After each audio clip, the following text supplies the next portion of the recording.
All right, welcome, folks. Look what we got here. We're back after being gone for a while. Me and Mr. David Hens here. We're going to attack the Green Day catalog. Yeah, I'm excited.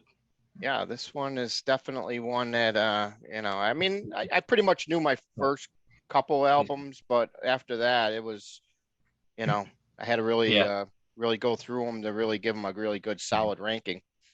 yeah. So, There was a time period in the mid '90s where they were my favorite band, but I would say around like the early 2000s, I kind of got out of it a little bit. But yeah, and then just like, they had that big album that brought everybody back. And yeah, then, the one after it wasn't too bad. And then, like you said, before we got in the air, we were talking about the later catalog, which we'll get into obviously as time goes on here. So, all right, let's dig right in. So it looks like we got a total of should be 13, 13. Yeah. unlucky 13 here for Green Day. They got to get that 14th released here someday. All right, so what do you got coming in dead last out of yours? Dead Last, I have Trey from 2012, and I think like all three of those albums they released in that year, just they're very interchangeable for me. And I mean, it's got kind of that garage rock, pop punk sound, but there's just it's kind of just the production's kind of sterile. The songs aren't very memorable.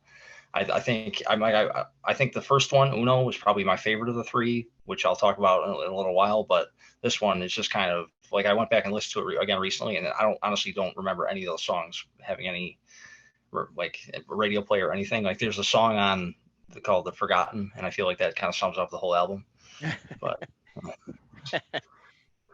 Yeah, I mean, that's a good analogy there because those three albums too, right? You really had to go back and listen to them to remember, what I mean, I knew I liked some songs on those albums, don't get me yeah, wrong, but there was nothing that got airplay, nothing that stood out where I had to actually go back and really dig a little bit deeper. But yeah, some of them, I mean, although they might seem interchangeable in my on my end of the spectrum, they actually kind of fell a little bit in order of how they should be, at least at my list here. So but my number 13 is actually the last one that came out, the father of all motherfuckers, 2020. Yeah, mm-hmm. that album, for whatever reason, I mean, I really tried to find something on here that I really liked, but man, what a departure, huh? I mean, that Mm-hmm. album is a very, very, very departure from all even then the three trilogies there, and from the prior album Revolution Radio, it's even steers left from that even. um yeah, I just really couldn't get into that album, surprisingly enough, and I'm not sure if anything was ever played on the radio or not, but I just sum it up quickly, that's my dead last. That's going to come in at Mm-hmm. number 13. Yeah, that's my number 12. So No, good we're segue not here. too, yeah, we're not too far off on that one. Yeah, it came out in 2020, so I feel like a lot of those albums that came out during the COVID time kind of got forgotten about. So like, plus it's a really short album. It's only 26 minutes, and like the way he starts out singing the first song in like a falsetto voice, I couldn't get into it, so it just kind of threw me off right away. Yeah, wow, I didn't even realize it was that short of an album. Yeah, it's really like there's a lot of songs on it, but they blew through it really quickly. Yeah, wow. Yeah, that's Yeah. it's So definitely it doesn't, yeah, it wasn't really it didn't really resonate with me like the on any of the songs. So yeah, like I felt they were kind of like even just the title itself, they were trying to recapture that punk mentality, but it didn't work. no, totally with you on that one. It definitely did not work. All right, so obviously that album didn't really sell much. Definitely one of the weaker albums in the lineup for sure. All right, let's see. So my what I'm going with for my next one here, which is going to be my number 12, is well, believe it or not, it's Kerplunk, which was the one that came out back in wow before Dookie, Mm-hmm. obviously. Yeah. Kerplunk was 91. the second album that came out for them. They were released on the Lookout label back then, before they finally got, Dookie was their major league debut. And, at the time when Dookie came out, a lot of people never heard of Green Day, so they're all assuming that Dookie is the debut album, but as we now know it, it's far from their debut. But Kerplunk is their second album, which came out a year after their first one. And, believe it or not, it did go platinum, but that was mostly from the sales following Dookie. Dookie Mm-hmm. definitely helped propel that album up to standard there. Kerplunk has its moments. I like 2,000 Light Years Away is definitely a highlight. It's got the original version of Welcome to Paradise on there, which would show up on Dookie. And another a gem there, One of My Lies. That's actually a really really good song, and they actually pulled that one out of their hat when they came to Darien about 10 years ago. Um, they were doing like a random pulling out random songs from their past, and we got that one for that show, so that was pretty cool. So, yep. So there you got 12. Number 12 is Kerplunk for me. All right. Yeah. 11, I have Dose, which is another 2012 album. I mean, again, I feel like Nightlife was a pretty good song. Like Stop When the Red Lights Flash, I kind of like, but again, I mean, the production's not very exciting. I mean, as I said before, all three of those albums kind of blend together for me after a while. I mean, like I feel like they could have just taken the best tracks from each one and kind of made one good album out of them all. But it's not one I would go back and listen to. So Which is kind of what they did with Demolicious, which was a record store day only yeah. release, where they took pretty much, like you said, of the best of the at three albums and put alternate versions Mm-hmm. on there, which was pretty Yeah. cool for the fans. Yeah, so my next one, number 11, is probably going to surprise some people, but it's actually the first album, 39 Smooth. Um, early Green Day to me, you could see that where they were going with it, and it took a while to get there, where it really exploded, obviously, on Dookie. But yeah, it just for me, it just kind of nothing groundbreaking on 39 Smooth. You got 16 as one of the standouts, going to Pasalaca, however you pronounce that one, but it just wasn't. For me, it just wasn't anything enough to really warrant it to be any higher on my list, unfortunately. But it's listenable. You can definitely listen to it all the way through. Unlike my number 13 there, but so 39 Smooth, the debut is my number 11.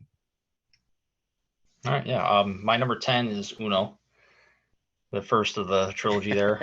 Yeah, I mean it's definitely my favorite of the three. I mean, I remember "Oh Love" was on the radio quite a bit as the single off the record, and it was the first album they ever recorded as a quartet. They added a second guitarist, which I mean, okay, I guess if I feel like he kind of filled out the sound live a little bit, but I don't know. Green Day was always just tight, compact arrangements, and I feel like they didn't need to add all that stuff that they got into later on to kind of fill out the sound a little bit, but the fans responded to the album a little bit, so I guess people like it. Okay. Yeah, mine's a little bit higher up. We'll see where it ends up here. But for number 10, we are actually looking at my shirt here, Nimrod. So that for some reason, Nimrod to me is kind of where it seems like where they started to go down a little bit from the previous two albums. Obviously, Dookie, and then you go right to Insomniac, which was a great follow up to Dookie. But Nimrod definitely misses the mark more so. I think more or less the problem that I have with the album is it's got too many songs on it, and if you Yeah, would have cut off about 4 songs off of Nimrod, it would have been more of a solid album. But I think they just have too many things on here that kind of weigh it down a little bit. but obviously it does have a lot of highlights on here, and those would be obviously the hits. You know, you got Nice Guys Finish Last, you got Good Riddance, Time of Your Life, which is a gem. Uh, those were the ones that were the hits, and then I'll give you another one would be Haushinka. That one I really like that song, and I think that's kind of one of the hidden gems on the album. You don't really hear much about that song off the album, but the rest of it is kind of redundant if you get the drift there. It just the rest of the songs are kind of just average to me. You know, they really Hmm. don't stand out as much as other songs on other albums do. So that's why it's getting its lower rating. Like I said, you cut 4 or 5 of these these standard mundane songs, and then you would have a much more solid album. This one suffers from the CD age, as we talked about on many of our episodes, where Hmm. people are just trying to cram as many songs onto a CD as they Yeah. can. Great for the fan if you really like it, but sometimes more is not always better. All right, so what do you got for your next one? Yeah, my next one is 39 Smooth, the first album. I mean, pretty much everything you said about the songs not really being up to par. I mean, it's definitely got a raw production quality to it. Like the songs are very underproduced. I mean, a lot of it's not bad. Like At the Library, which opens the album, I like, and Disappearing Boy is kind of good. But I feel like it would have been better had they had just more money behind it. I think the songs would have got a boost with a better production sound. So yeah, that's why it's kind of a middle of the pack album. Okay. So this is where my trilogy starts a little bit here. My number 9 is going to be Dose. So that's to me that one is the weaker of the three.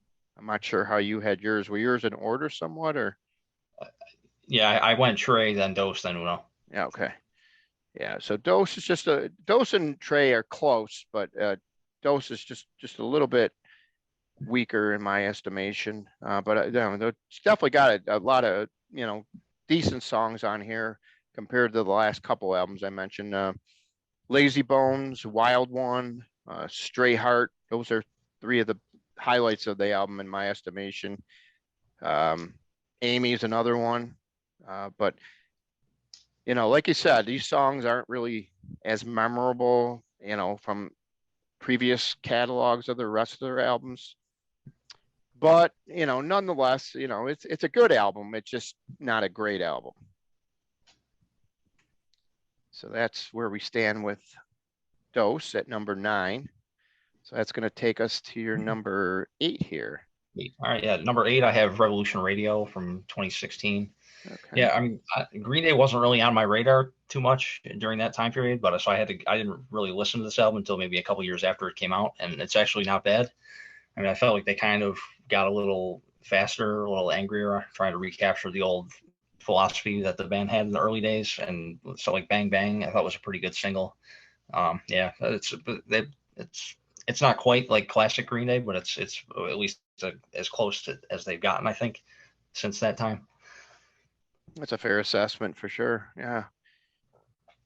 All right. So my number 8, I was kind of surprised that it landed this in this spot. I thought it would be a lot closer to number 1. But after, going through it, I mean, I admit I haven't played that album probably in about 5 years, but 21st Century Breakdown to me is unfortunately coming in at number 8, and I figured it'd be around 5, something like that. So it was not too far off. But when I actually dig into the album, another one where there's 18 tracks. Of course, a lot of those songs are short, and they kind of lead into some of the other songs. But the follow up to American Idiot, it just didn't find it as impressive. I like the tour. The tour was cool for that particular album, but obviously highlights from this one: 21 Guns, See the Light. Those are a couple of the ones that really stand out here. But the rest, there's a couple other ones. I'll let you try to get a couple named in here, but just the other ones: Murder City, Static Age. I don't know. To me, those are just mundane songs. Nothing that I can really sink my teeth into. And there just seems to be a lot more of those type of songs as opposed to the 21 Guns, which I would have hoped there was more stuff like that on here. So that's where we stand at number 8 for me. All right, my number 7. It's probably an unpopular pick, but it's going to be American Idiot. Wow. Because yeah, I honestly, I mean, I don't hate the album. I think when it came out, it became so oversaturated with me. I couldn't. There was a while where I just couldn't listen to it anymore because all those songs were all over the radio, and it was like the first album where they definitely seemed to be co-opted by the larger culture, kind of in a big way. I feel like it was an album where they were really trying to show maturity in the songwriting and the arrangements and everything, and like with the message behind the songs, which it's good, but I mean, I don't know. I feel like I never really liked like Boulevard of Broken Dreams. I don't need to hear that again. Holiday I like, but again, it's also played out. The title track is okay, but yeah, I mean, I think Jesus of Suburbia is probably my favorite song on the album. I think that's the standout track for me. So that's the one I would still listen to now without getting tired of it. So, but yeah, I mean, I understand why people love it, and it's like a lot of people might put it their number one, but I just can't do that. So, All right. Well, honesty. You don't see too much of that. That album is definitely a lot of people, like you said, they're gonna probably they hold that one kind of dear to them. But yeah, you shocked me a little bit there. I didn't yeah, expect it, but I can understand yeah, your points because, man, did they wear the heck out of yeah. Boulevard of Broken Dreams and When September Ends. I mean, I think they must have played those songs 5 times a day on our local radio station to the Mm-hmm. point of Yeah. you just didn't want to hear it anymore. Mm-hmm. But in my case, luckily, I don't really listen to those stations that would play them. So it actually felt good for me listening to it now because I haven't been hearing it every day Mm-hmm. for quite a few years. So I think it sounded a little bit more fresh when I gave it that last really good perspective there. But we'll get into that later, much later. So that was your 7. Mine is Mm-hmm. Trey. Um, so Trey Cool here. Here we go. So um, yeah, I like this one a little bit better than Dose. I feel the songs are a little bit better. There's a few more of them on this one that I like. 99 Revolutions. I know you kind of said something about the Forgotten, but that song is all right. I mean, I can get into it. Missing You, Drama Queen. That's another good one.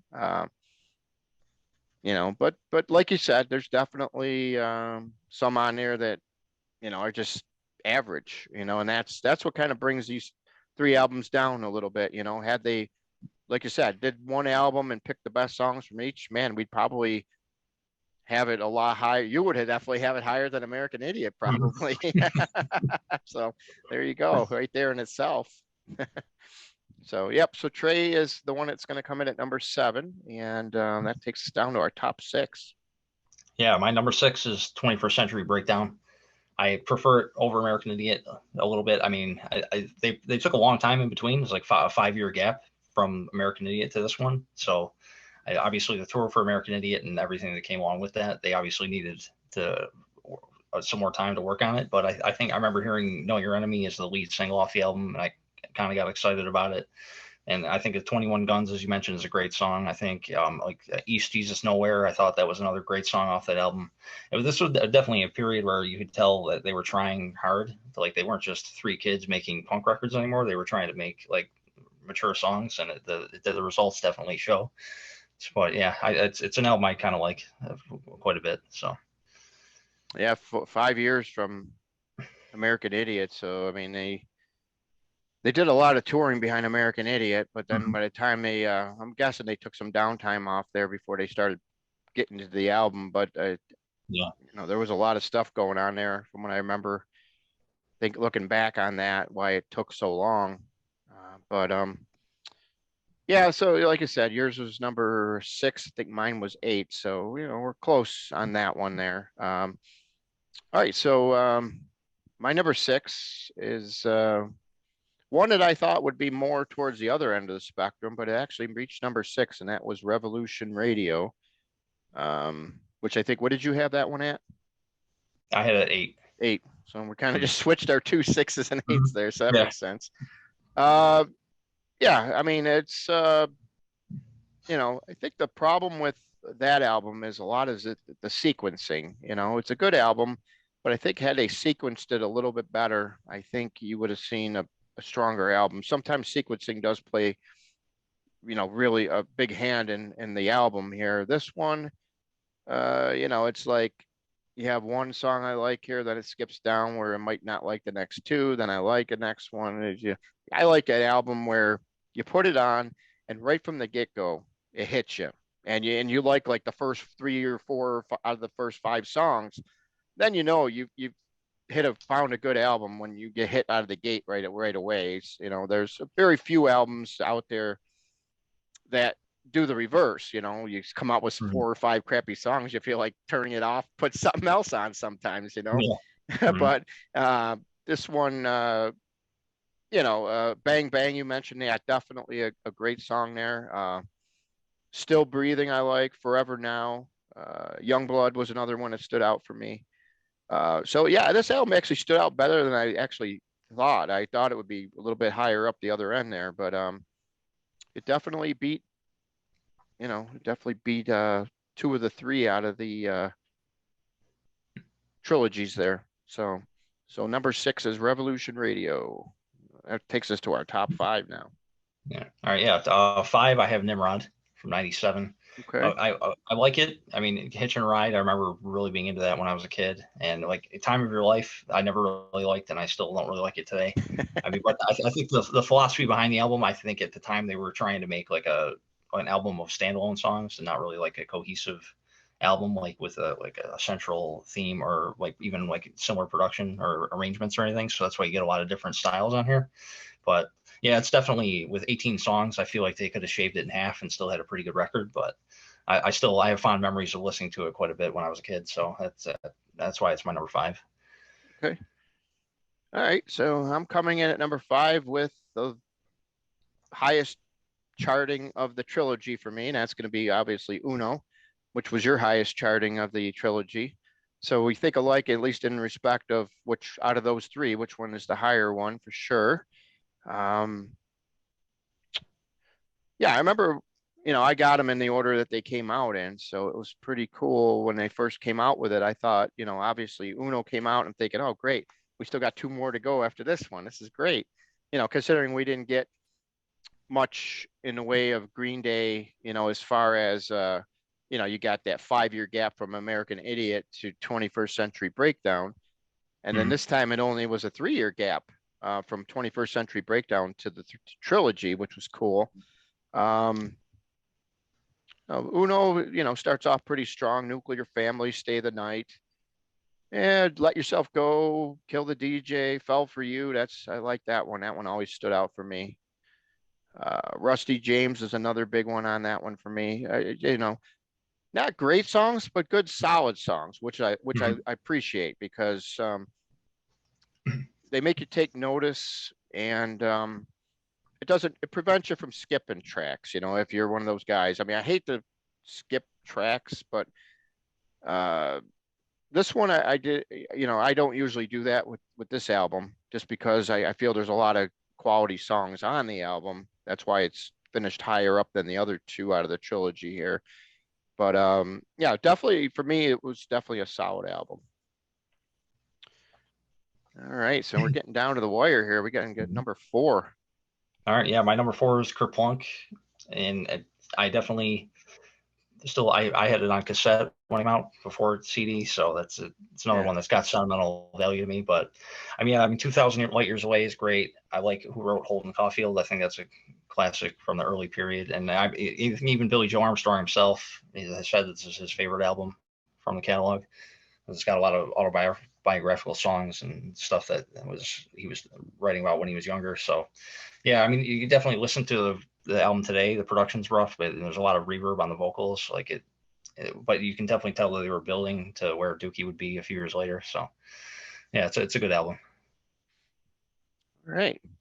So my number four is going to be Insomniac, um, which obviously is, this is where we're really getting into the meat of the potatoes here of the Green Day catalog.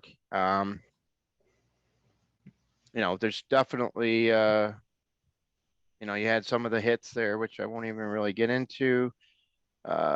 Brain Stew, obviously, to me is definitely that's my favorite song off the album. Couple of the lesser known tracks that I enjoyed here off this one was 86 and Westbound Sign. Those are the two that I felt really helped complement the album pretty good. Obviously the video, you had that Geeks Think Breath, which was a weird title, but I don't know how they ever came up with that one. That was a interesting title there for sure. But the music is definitely this is the follow up to Dookie here, so obviously it's got a lot of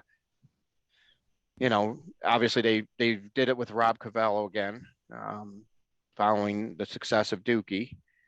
And interesting enough, he's the one that actually produced the trilogies too. So it was kind of strange. You could feel a little bit of his production on those, but I'm wondering if maybe because it says produced by him and Green Day. I'm wondering if Green Day had a little bit more say in it. So that's maybe why he didn't have like the full control over those three, like he normally would have, like he did when, Yeah. when he recorded Mhm. these ones. So, and of course, Cavallo is known for also helping out the Goo Goo Dolls with some of their bigger albums too. So Mhm. the guy can definitely produce. And this is one album that he definitely is always good to have on his resume because it's definitely a really really really good album. All right, so now let's see. I'm interested to see what your choices are here. We're going down to Mhm. number three now, huh? Yeah, my number three, I have Warning. And All again, right. it's another great album, I think. I mean, I remember the album leaked on Napster before it actually came out, and that caused a big stir, like in the early 2000s. So, and I remember reading that Billy Joe Armstrong's influence on this was Bob Dylan with a lot of his social commentary and the lyrics and everything. But I think it's an album that definitely holds up quite a bit for me. I mean, I like the title track a lot. I like Minority is a great song. Yeah. So that I was 12 when it came out, so I was definitely, I mean, I wasn't as crazy about Green Day as I was a few years before that, but this was like the last album that really grabbed me in a big way. Yeah, yeah. Warning is definitely you'll be seeing that pop up on my list shortly here, but not at number three. uh Oddly enough, number three is going to be Dookie. So that'll probably surprise some people. Um, I think the radio picked everything right with Dookie. I think they picked all the hits, and that's why those songs inside and out. When I come around, she obviously basket case, uh, long view. Just the usual hits, the ones that always got the airplay off this album. And I think that's to me is kind of like why the downside is to this album is didn't really notice much after the hits too much about anything else standing out. Coming clean is okay. Chump, but it just don't get me wrong, a great album, obviously, or it wouldn't be number three, but it could have been so much better. But it was their first major league release. So, they did a great job considering, this is the album that really put them on the map and everything. Mm-hmm. And they picked the right songs to put on the radio. There's no doubt about that one. So that's where we got Dookie at number three, surprisingly. Yeah, I have Dookie at number two. Okay. So that's, yeah, I mean, that's one album where the hits, I can listen to them today and still not get sick of them. I mean, Basket Case, when I come around, I've heard them so many times, but it still always sounds fresh to me. But yeah, Sassafras Roots and FOD were always the two deep tracks that I like a lot. So, but yeah, I mean, it was definitely a big album at the time. So they played Woodstock in '94, and it was the classic show where they were throwing mud at the audience. So that was a highly memorable time. Were you there? I wasn't there, but I No. remember watching Okay. it. Yeah. Yeah, I remember. Yeah, there was a lot of footage on that one for sure. Yeah. But with Woodstock not being too far away, I didn't know if you actually made it Yeah. out there or not. So, No. all right. So let's see here. So that's number two for you, and mine is going to be Warning, which probably is going to shock a lot of people. I mean, yours was number three, right, for Warning? Mhm. Yeah. So I mean, that album gets a lot of slack. It takes a lot of flack from the Green Day, unfortunately, and I don't understand why. Here, both of us find it to be one of the best albums in the catalog, and it is. I mean, how can you not like this album? You put it on, and you're just going from one song to another, and every song is really really good. I mean, Minority, Macy's Day Parade, even Church on Sunday, an instant classic. Um, there's a lot of influences on here, like you said. I mean, I can hear some Kinks on here for Pete's sake.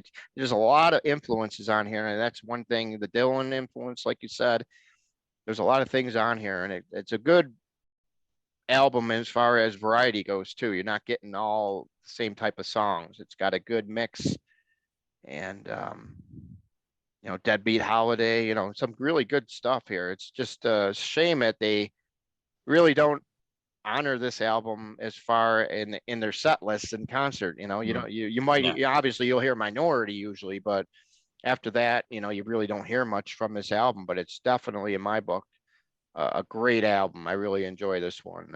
So that's number 2 for Warning. So that's gonna take us to number 1 there. What do you got? Yeah. My number one is Insomniac.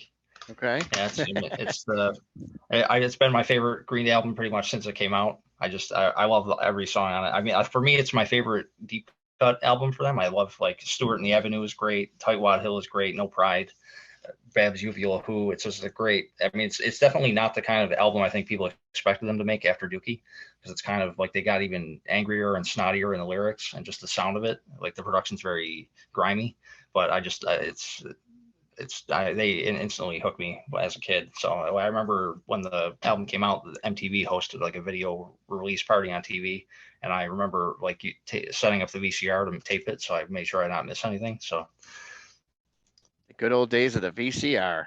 yep. Man, how far we've come away from that era, ain't it? It's crazy. At one point, that was the best thing since sliced Mm-hmm. bread, Yeah. and now it's obsolete. So strange how things happen like that. All right. Well, number 1 for you. And my number 1 is obviously, if you've been paying attention here, none other than American Idiot, obviously. Um, what can be said about this album? It came out of nowhere. No one expected them to probably resurge themselves after, you got Warning, which hit a low period for them. That was their Mm-hmm. first album that didn't even go platinum. It stayed at gold. And then for some reason, Warning is still only at gold. I don't understand that one myself, but that's just surprising. I think one of these days, Warning will be one of those albums where people really, really start to appreciate it more. I Mm-hmm. just, how there's always a couple albums or two where people are lukewarm to it and they don't really warm up to it. But then as an artist has been out a while, then all of a sudden, they start going, man, where was this album? What's going on here? How did I miss this? You know what I mean?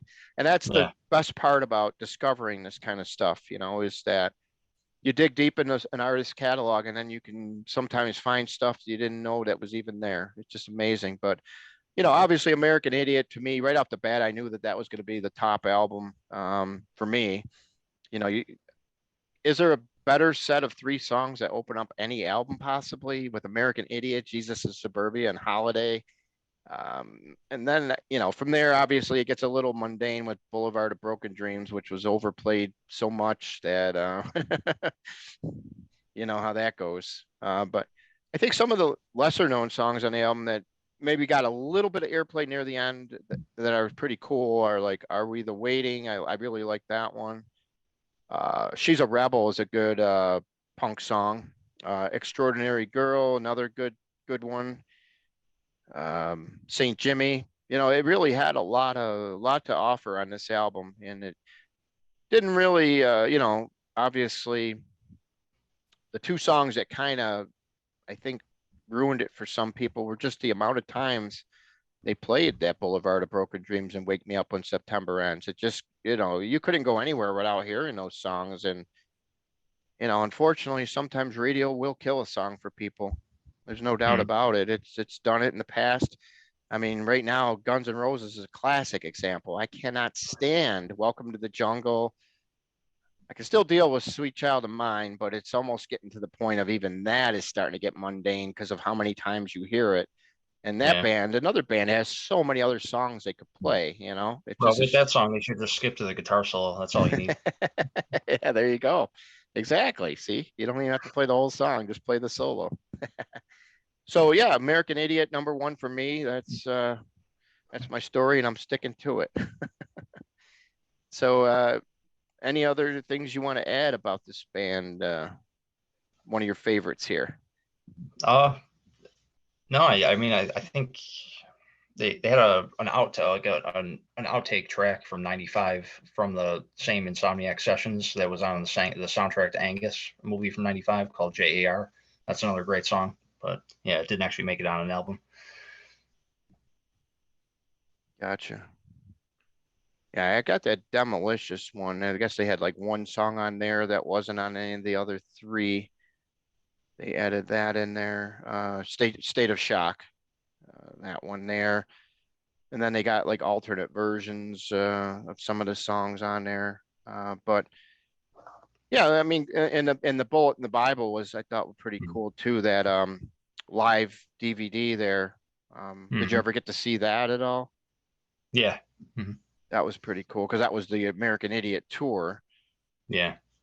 You know, I think they're working on a new album right now, but who knows when we'll see it. So. yeah, that's the question. It all depends on Billy Joel. But um, but definitely this band has definitely got a very solid catalog here, and they made a lot of great songs over the years here. And like you said, I definitely feel they really need a strong album here. Because the last few have not been anything to write home about. As you looked at our Mm. rankings, you can clearly see they haven't really made anything of noteworthy here in a while. So hopefully they're working on another comeback, kind of like in the vein of American Idiot, in the way that it's going to resurge them. 6 million, I believe they sold for American Idiot. Mm. And obviously Dookie's 10 million, and then the rest of the catalog is all 2 million or less, depending on the Yeah. album.